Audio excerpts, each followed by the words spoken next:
I don't really believe that many people are really able to do things completely on their own.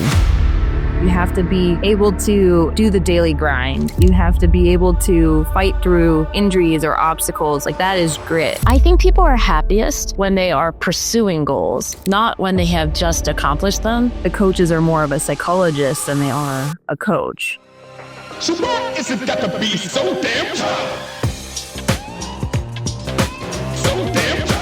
Welcome to the Toughness podcast. I'm your host, Paddy Steinfort, and today we have what I would say is a gold medal episode because we have two of the best in their field on the call at one time.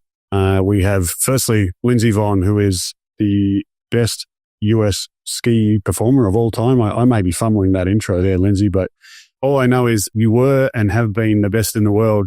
I think, so Olympic gold medal, 2 world championships, and 83 gold medal performances in the World Cup. Is that correct? Something like that. 82, but just go with 83. We could go with 93, whatever number that's higher than 82, we could go with that as well. Great. So welcome, Lindsey Vonn. Appreciate you joining us.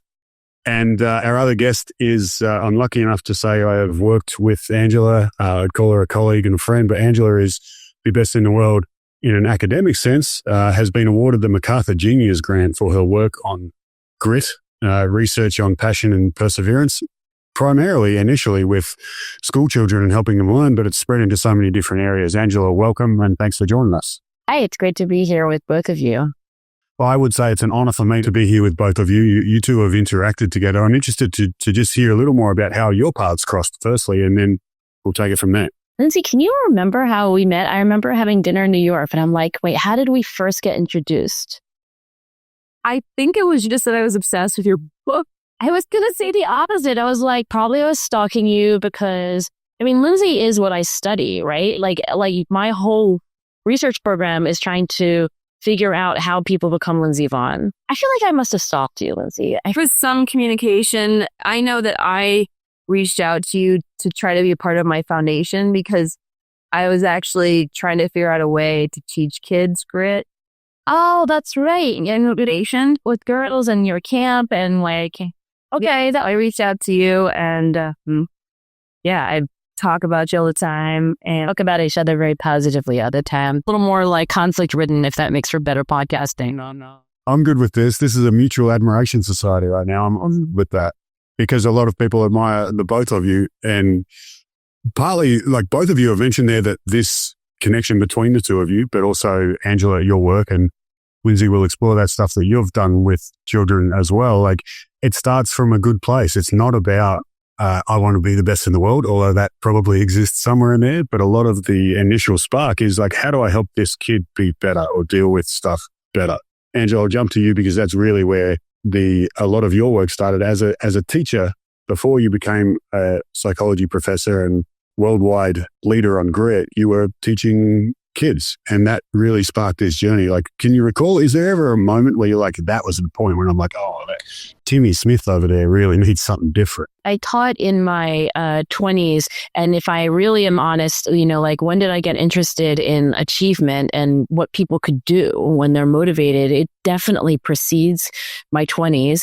It probably goes all the way back to my childhood. My dad was so obsessed with achievement, and I think I grew up in a family where it was always talked about, when people talk about being the greatest, or it was like dinner time conversation, like who's the greatest physicist, who is the greatest artist, who's the greatest CEO, so that is I'm not saying that was a good thing, by the way, just it is a thing. And then when I became a teacher, I was pretty disappointed in I was frustrated in my own inability to motivate my kids. When I study people like Lindsey, what I find so remarkable is not only the talent, which I think, we can talk about separately, but really extraordinary motivation. That is consistent and at such high levels over time. That to me is actually the remarkable element, like their character. And I just was not so great at bringing that out in my middle school and high school students. And I thought, like, if I could understand it better, right? Like, if I can understand a Lindsey Vonn, then maybe, and I think this might motivate Lindsey, like, the idea of helping young girls. It's like, if we can kind of give them like a user's guide to their own motivation, maybe they won't have to, take as long a trajectory of developing it. Or maybe, they can kind of develop it in more efficient ways than otherwise. That's a great way to, I mean, you mentioned their talent because it does take time for that to evolve and to show out. But Lindsey, you were skiing from the age of early. And so there might have been some talent there, but that's a long time to be learning something. Do you feel like you were innately talented, or it was like, I just happened to do it a lot and for a long time? I think it was a combination of all three of those things. I think I definitely had an inherent talent to it, but it didn't come right away. It took until I was probably 9 or 10 to where I really started to show that I was getting quite, I kind of hit this point where I started to really learn very quickly. And I started skiing a lot faster, and I started moving up in the age ranks, but it took me kind of a while to get going. And then once I got it, I really took off. But I definitely different steps along the way where I had to, remotivate myself. I wasn't really the person that wanted to work out very hard when I was growing up. So I had to learn how to do that because I reached a point in skiing where I wasn't getting any better. And, my dad had a lot of great analogies like sugar get off the pot. And so I had to figure it out. Okay, so here's what I want to know, Patty, if you agree with me, then we can ask Lindsey together. But the shift maybe that happened around 9 or 10, whereas before you were that age, well, you were skiing a lot, but things were different. You weren't as focused and motivated. Was it the pep talks that your dad had? Or I don't know if you call them pep talks, but what do you think happened? This is my belief, and my dad disagrees with me, but I think it's when I met Peekaboo Street when I was 9 that really kind of triggered something. In my t-shirt, right? You have photos, yeah, in your book, I think, actually, yeah. Yeah, exactly. And I never really imagined skiing as being a career or as being something that was tangible. It was more so something that I did for fun, that I enjoyed doing with my friend, and I wanted to be really good at. I wanted to win, but I didn't understand long term what that meant. And then when I saw her physically in real life, I'd seen her on TV, and I was like, wow, okay, this is what I want to be. And then I said, Dad, how do I get there? And then, we planned it out that I would be 17 of the 2002 Olympics, and that would be a time that I could make it. And so we kind of worked backwards from there and made a whole plan, made an 8-year plan, 10-year plan. And that's when I kind of really became a lot more driven and focused. And he thinks that I would have done it anyways. I think it's possible that I would have found something else to motivate me, but I don't know. I think that's really what did it. The tangible, the ability to see it and know that it's possible is something that a few guests have mentioned. Lacey Evans from WWE being one. We'll potentially circle back to that. But you use the phrase there, whatever it takes. I saw this and I was like, okay, now it's whatever it takes. You weren't working out that hard. You had to learn how to motivate yourself. And one of the things I like to do with people who come on the show is ask, what's your definition of toughness? That often comes up when people say, well, toughness is doing whatever it takes.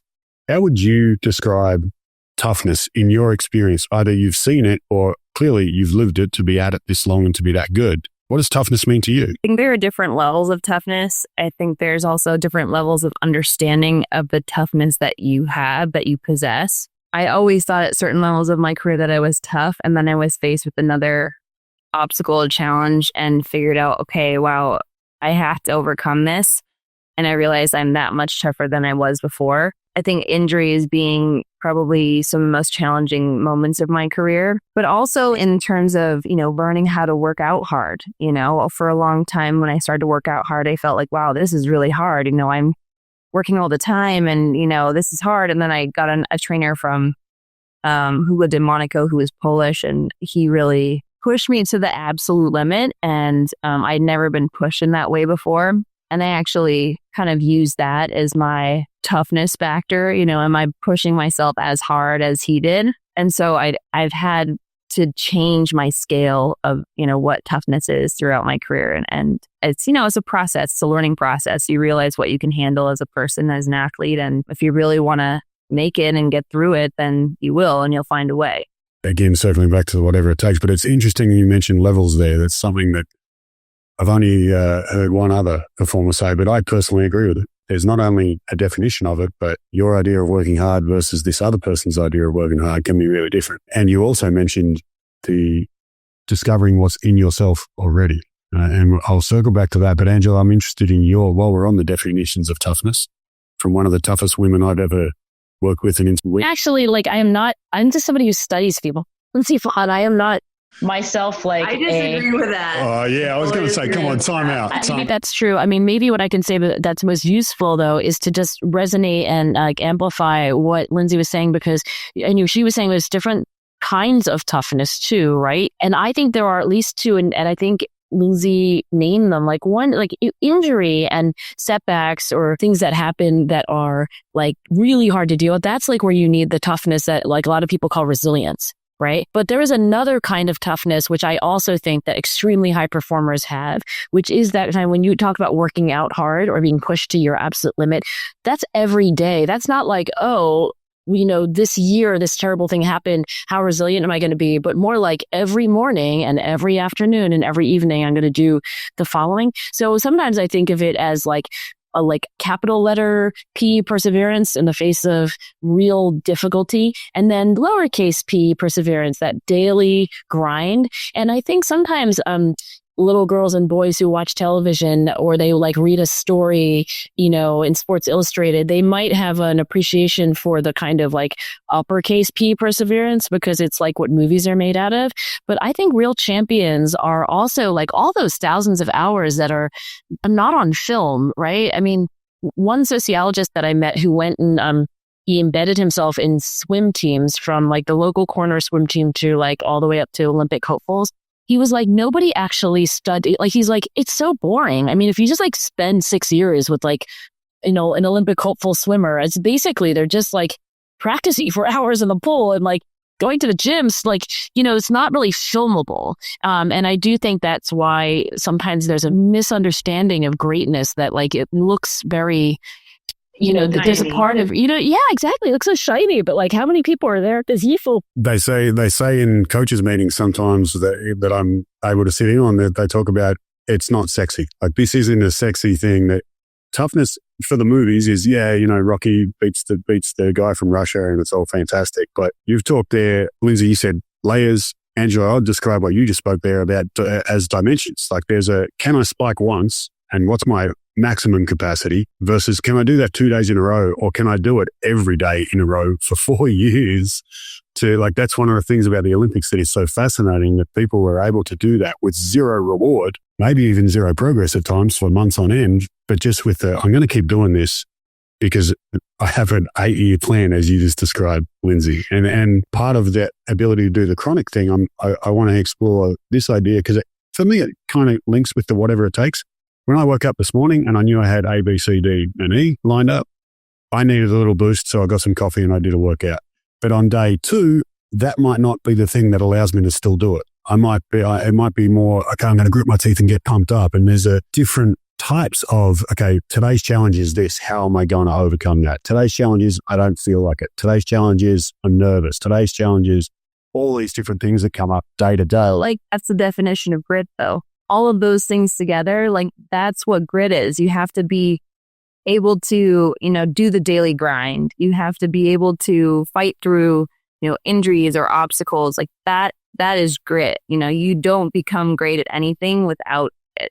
So I don't think it's a lowercase p perseverance. I think it's a grit. I think grit has both. I agree with the like it's inclusive of both those things. Like if you just have one and not the other, right? Like you have to be able to do basically all the things that we just did. So I completely agree with you, like Lindsey. And I wonder, like if you just take the part where it's like consistently, daily, grinding it out, unglamorous.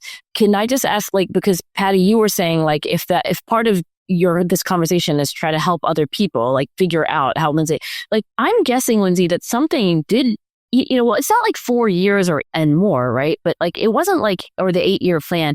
I wonder whether you had a way of being rewarded that wasn't as obvious to other people. Like what did keep you going for 8 years on this? Like, I loved the daily challenge. I gave myself little small individual goals that I could accomplish every day.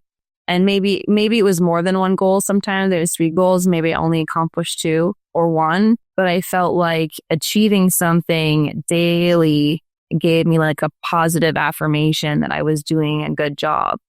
And that's what actually kept driving me and got me really into fitness, is because you see the change that you create. The more time you spend in the gym, the more results that you physically can see. And that's something that is very, very rewarding. Like, I like those positive affirmations. And that's actually one thing outside of the competition that's really been a struggle for me and in retirement, is that I struggle without those daily affirmations. Like, I like, accomplishing something. I like working hard and having a challenge and struggling to overcome it. I like those things, and I've had to find different ways of getting that.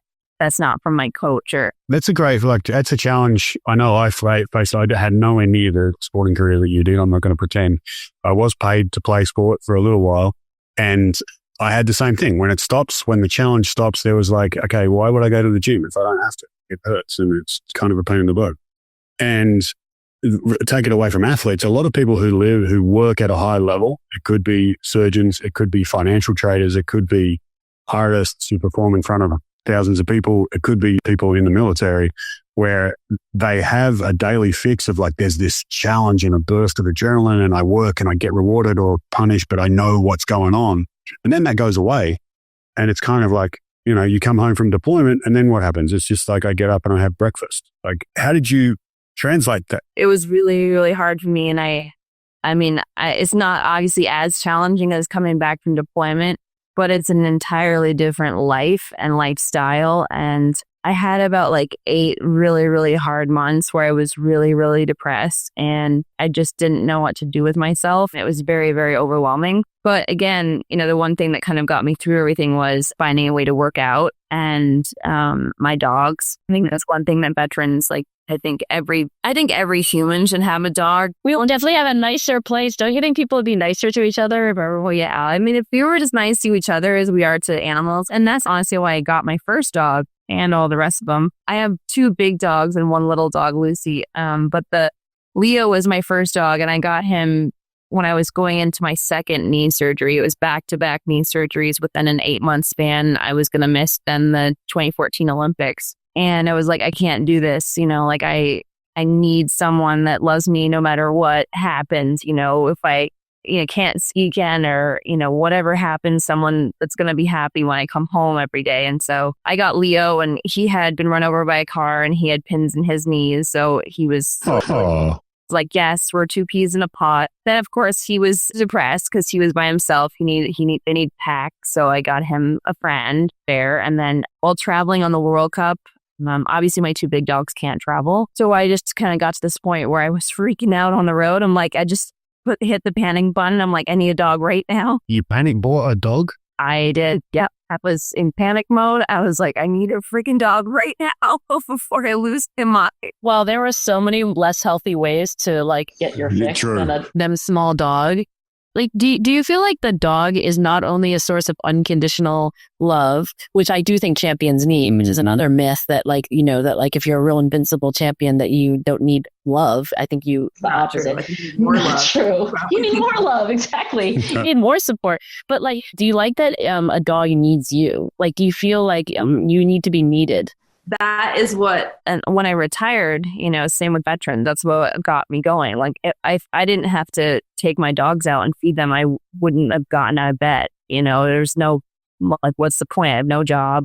There's nothing exciting going on, and not winning anything. I'm not skiing fast. I'm not even driving my car fast. Like, it would have been a lot more difficult. I really think they have a huge place in my life, and I need them and they need me. And that relationship is probably one of the most healthy relationships I've ever had in my life, to be honest. You mentioned the word pack there, and Angela, you chimed in as you need unconditional love, but also that you need to be needed. The idea of having a pack to support you, which is I didn't expect when we started talking about dogs that it would be useful, but here it is. Like, to be a champion or to be gritty, Angela, what does your research say about like the need for a pack or a support crew? Like, how does that help someone be gritty or be tough? I mentioned this like sociologist that I love, and maybe I should give his name too. His name is Dan Chambliss. And he said, actually, after I had written the book, I invited him to give a talk, and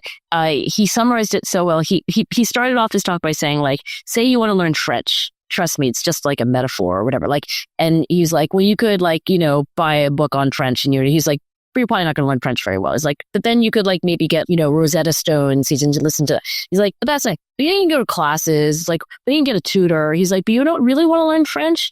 Go to France and live in France. And that's one of his observations of anybody who's trying to do anything. But like when you are embedded in a culture, a team, a network, like everyone is getting up at 4 a.m. and doing it, like it's almost impossible to imagine how people can do things that are great outside of a context and within a group where everybody else is basically supporting them and also like part of this whole ethos. And even Roger Bannister, who of course like is the person who supposedly coached himself to break the 4-minute mile. Like I read his biography, but then I also read the stuff that his contemporaries wrote. And I actually think even that was a bit of a myth. Like he didn't just coach himself. Like he was embedded in a whole group of people who were also interested in that. And he did have a coach. I don't think he even coached himself. Anyway, he had a coach named Franz Staffel. So I don't really believe that many people are really able to do things completely on their own. I don't know. I wonder what Lindsey has to say. I think you need support in a lot of ways. I think you need people pushing you. I think that you can get very far if you're exceptionally motivated, but I think you really need a different level of, coaching support. There's a whole another level that you can reach if you have that additional layer of teamwork around you. We're so much stronger, I think, as human beings together than we are individually. And I think that goes for every single level of life, whether it's brainstorming in a boardroom or, it's running on a beach, you're always going to push yourself harder if you have someone next to you. I kind of had it both ways. I sometimes trained by myself and I sometimes trained with other people. So I kind of had a visual and idea of what everyone else was doing. I trained sometimes with the NFL players in LA, and I trained with track and field athletes in San Diego. Like I kind of had a mix of just seeing what other athletes do and how hard they're working and like what, someone at the elite level of their sport looks like and what their training looks like and how hard they're working. So I just always had like a broad view of, hard work and where I fit in on that scale and where I could improve. So I always enter every room knowing that I'm not, or thinking that I'm not the smartest person in the room. So how can I learn from everybody? And that, is the same for sports. How can I get better? Everyone can teach you something. And that's why being around each other is good, because you learn something from other people. Yeah. Having other people, Angela, you would be very familiar with this quote from Chris Peterson: other people matter in terms of not only well-being, but helping you get to where you want to go in life.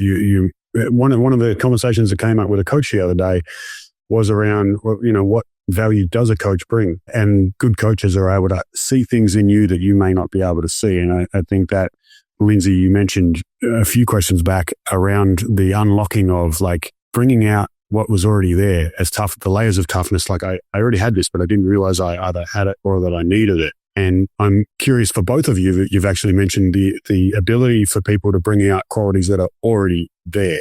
In your work with younger skiers, when you're trying to teach them some of Angela's stuff, like how much do you look at them and say, you've already got this? Like I'm just trying to help you bring it out versus, hey, you need to learn this new thing. Very difficult, because that's the hardest part about being a coach or being a mentor, is figuring out what that person needs. And yes, some kids, have a certain talent or they have something and they just don't realize it, and you have to kind of unlock that for them. But, some have low self-esteem, some they're really positive and happy and they ski great, but you can tell them something technical a million times and they never learn it. There are so many different aspects of coaching somebody that are so difficult to really specify, and they're not tangible at all, and I think a great coach is not necessarily a great coach because they know the particular sport better than anyone else.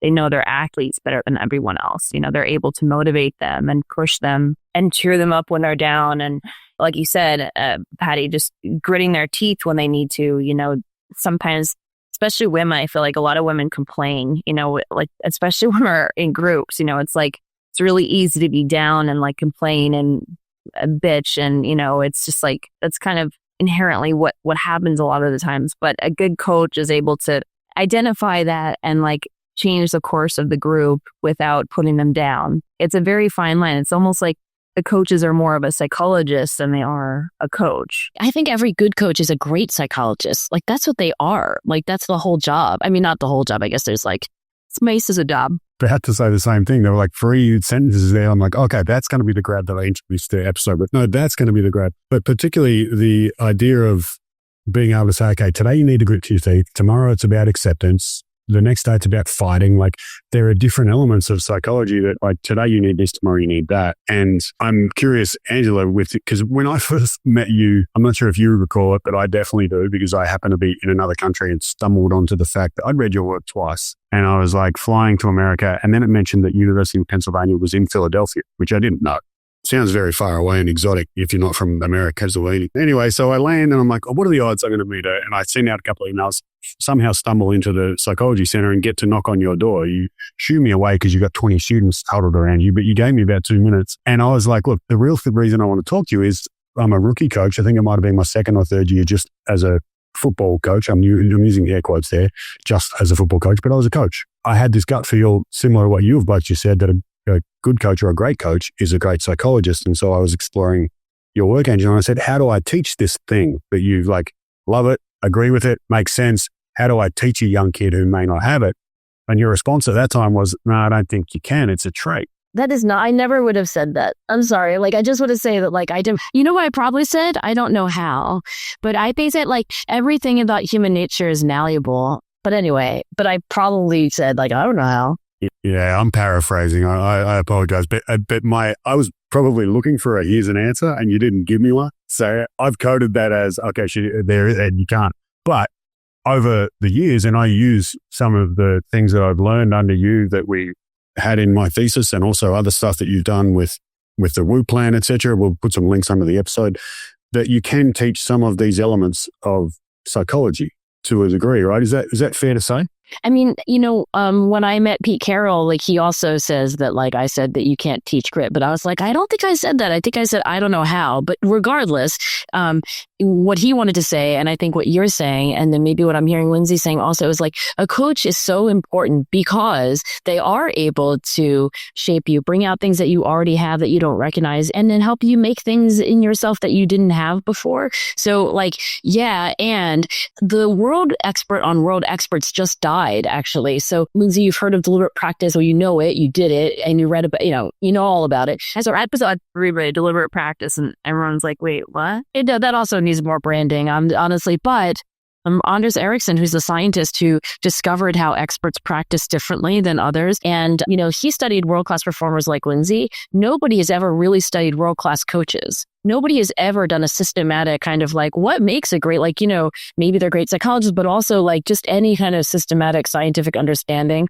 I find coaching to be very kind of like, when you hear how people get into it, it's like very kind of like idiosyncratic. And I don't know if there's like training for coaches. There doesn't seem to be a lot of it. So I do think there are great coaches. I do think they bring out the best. I don't think we know enough about like great coaches. And Phil Jackson, that's my vote.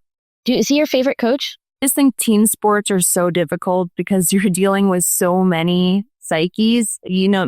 Everyone is different, and you have to get them to work together. And, you can have the most talented people in the world and they just don't work together and your team doesn't win. And I feel like, obviously, I watched The Last Dance. That's one thing that I really pay attention to, and I've really been intrigued by, is how Phil got all of these people like especially Dennis, like, and he understood Dennis and was like, sure, yeah, like I understand that you need to do your stuff, like you do that and then come back and we'll all work together. And I've never heard of a coach doing something like that. Think about Steve Kerr, because like Steve Kerr was a player, right? That's another one that's interesting. Smart. He's so smart. I had no idea how smart he was. He's a genius. Are you becoming a coach? Is that your goal? Like, you said that, no, you're not going to do that. I like how you were like, for people who aren't watching the video, I'm intrigued by greatness, like you both are. Like, I just want to know how he does it and what the process is and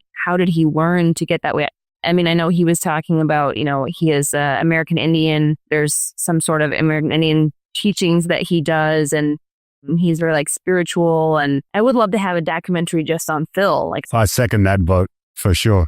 One of the things that the practical elements psychologically that he brought to the players that they probably wouldn't have received in a normal program was training on being present. So he brought yoga and mindfulness meditation in as part of his, like he was a very spiritual guy, to both the Bulls and the Lakers when he went there. And it was an element that obviously there's two parts to it. And I want to kind of pivot to explore this because it's part of being able to be tough is being flexible and being in the moment, right? In terms of today I need this as opposed to I'm just going to copy and paste what I'm supposed to do every day. And obviously, there's a benefit. Firstly, we'll go to that second bit in a second, but firstly, in being present in big moments, 82 or 83, depending on what source you read, gold medals in the World Cup and also an Olympic and a World Championship, like they are big moments to get ready for that run. There's a big moment, and there's what sometimes I'll refer to as a sweaty palms moment where it's like, okay, we're here. I'm at the top of the run and there's no stopping this. Like I can't go back. It's worse to go back than it is to go forward. And I also know that there's huge stakes on the line and being present is very important in that moment. And I can see you nodding. Was that something that was natural to you or did you have to develop that? Was there a coach who developed that? Was there a practice you found that was like, okay, this helps me handle that really big shit? I kind of figured it out on my own. I was in a lot of high stakes situation, like really high pressure situations as early as like 12 years old, 13 years old. And I would always get really, really nervous. And it was really my last, so I think I was 13 or 14. It was my last year that I was able to compete at this, like the biggest international race for juniors. And my dad always said that if I won, I would most likely go on to be a World Cup champion because probably 75% of the people that won that race did go on to win World Cups, which is like, it's a crazy stat. And you were how old? You were 14 at this point? Yeah, and I'm like, if I want to win, I have to win this. And so I'm standing there in the start of the second round. I'm in second place. I was just freaking out. Like I was totally freaking out. So nervous. And I just kept saying, I got on the start and I started trying to lower my breathing. And I said, I can do this. I can do this. I can do this. I just said it over and over and over. And I just ski and I won. But that was kind of, I think, a big moment for me and kind of realizing that about that self-talk, telling myself that I can. And then I also had some other tricks that I figured out throughout my career. I used to write little notes on my skis. So when I was in the starting gate, I would look down and I would see, stay forward or be aggressive. And that would kind of focus my mind on the things that I needed to do in that moment. And then I also, when I got to the Olympics, realized that that's something totally different entirely. And I figured out that you really have to throw everything out the window and you have to find a way to be the best that you've ever been in your entire life in that one moment. And you have to be in that moment right in the starting gate. So it's like very much a timing thing. How do you time the rhythm of your warm up? How do you, mentally get yourself psyched up? Because if you get psyched up too early, then you're actually tired when you're in the starting gate because the adrenaline sucks so much energy out of you that you can be depleted entirely by the time you get to the starting gate. So it took me quite a few years to actually, figure out, which is why I didn't win until the 2010 Olympics. But I had a very methodical way of how I prepared and physically and mentally got myself in the state of being entirely present and in the zone for those 10 seconds while I'm in the starting gate. I mean, that's, wow, I'm getting like goosebumps and I've got 1,000 questions. We don't have time for them all. I'm going to pivot to you, Angela, because I know we've talked at times. I'll mention this idea of like being clutch or being in the moment. And you're like, yeah, but that's not what I study. I study long-term perseverance, etc. And to me, they're like inextricably linked in a way that to be able to persevere, I need to let go of the long-term thing and just be here right now. Do this job that's in front of me. Like Lindsey said, stay forward, be aggressive. Like I need to just do those task relevant things. And I'm not even sure if you were nervous, but your TED Talk, which is one of the most watched of all time, I imagine before the cameras roll, was there moments of, I mean, I know you teach all the time, so you speak in front of people. Was that different for you, speaking in front of cameras, knowing that this is going to be on the internet for posterity? Yeah, I mean, look, for the reason I said that I don't study clutch or like, that moment, like not all great achievers have this feature of their life where like, oh, and then these next 10 seconds matter the most, right? Like imagine you're a painter or something like it's not, so I want to study greatness in all its forms. And a lot of people, greatness includes those really clutch moments, military leaders, presidents, Olympic skiers, but there are some domains of human greatness that just are not, they just don't have those clutch moments. And so that's, whatever. So that's me, why I gave that response. For me, I mean, so the TED Talk was, maybe different from the Olympics. Cause like when you're doing the Olympics, like, that these are the 10 seconds that count.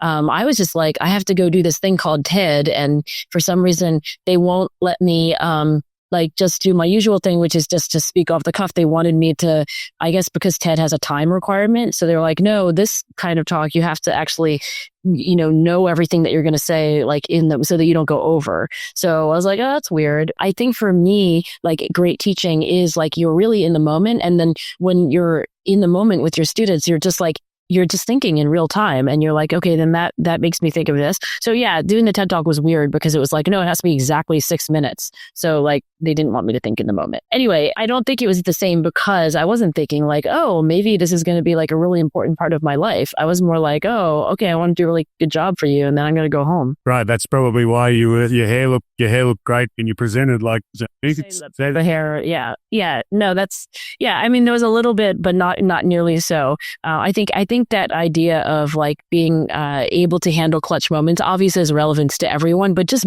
it's just at a level for somebody like Lindsey that I think very few human beings actually have to be that, like they're not confronted with those kind of clutch moments.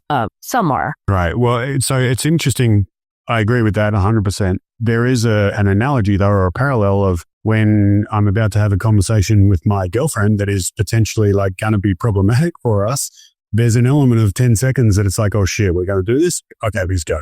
And there's also, I'm getting up to do that TED Talk or the presentation at work, or I'm getting ready to go on stage as a musician, or I'm just getting ready for the exam. Like I'm getting ready to go out and do this trial that'll help me make the platoon, like whatever it might be. Where there are elements, not to the degree of an Olympic gold medal and probably not to the degree for many people of a TED Talk, but internally the response is similar.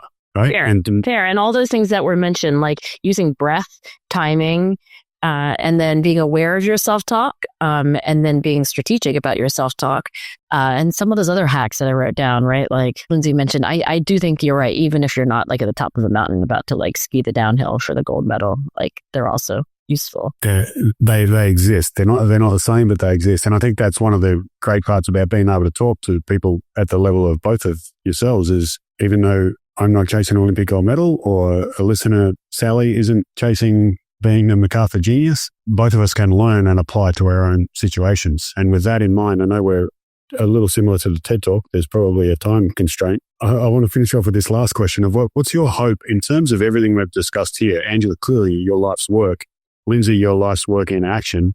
And now you're talking about coaching and like where I'm here. We're not coaching. She said she didn't want to be a coach. But passing on messages, let's say that. And so those two areas, if you're trying to pass this on, help people, what's the biggest hope for you in this area in terms of helping people develop grit, develop toughness, handle the shit that life inevitably throws at? I think people are happiest when they are pursuing goals, not when they have just accomplished them. So like, that's why it's actually a happier place to be getting up every day. I'm working on this challenge rather than having that in the rear view mirror. That's why I think actually it is such a struggle when you retire or you transition careers or you come back from deployment, because without that goal, like that's, the founding fathers said the pursuit of happiness, but really it's the happiness of pursuit. People are happiest when they are making progress on goals. And maybe that's my recommendation, that whoever you are, wherever you are, whatever titles you have, that unless you have a goal that you are pursuing, then you are probably, in my view, probably not going to be as happy as you could be. Speaking of quotables, wow. I think that's actually probably one of the best pieces of advice that I learned from myself, and that I think this is perfect to give on this podcast, because it's about finding new challenges, finding new goals every day. And sometimes it's hard to figure that out. Sometimes, we transition. We don't really know what we need to work on, what's coming next. And it's hard to find that motivation and kind of the next light at the end of the tunnel. But there's always something. You just have to find it. You have to find out, what pushes you and what challenges you. And it may not always be the same thing, but there's always going to be something. Speaking of quotables, there's always something. You just have to find it. That's a perfect way to end this. Lindsey, thank you for your time. Angela, thank you for your time. This has been my favorite episode so far. It may maintain that gold medal standard for forever. Who knows? But thanks very much for your time. Appreciate you. And for those who want to follow up, Angela, you have your own podcast, which I promised that I would get a plug in, because you're not great. I don't really like plugging things. But I have a podcast called Most Stupid Questions with Stephen Dubner of Freakonomics. Great. So you can find that in all the podcast channels. And Lindsey, is there anything that you're wanting to, if listeners want to follow you, how do they do? I have a little series on YouTube called Career Day, and I have some of my students are from my scholarship winners from my foundation, and they talk with some of their idols like Caroline Wozniacki and just different athletes that they look up to. And it's on YouTube, LVTV. Perfect. Look it up. I'm going straight to that because that sounds super interesting. Thank you both again for your time. Really appreciate it.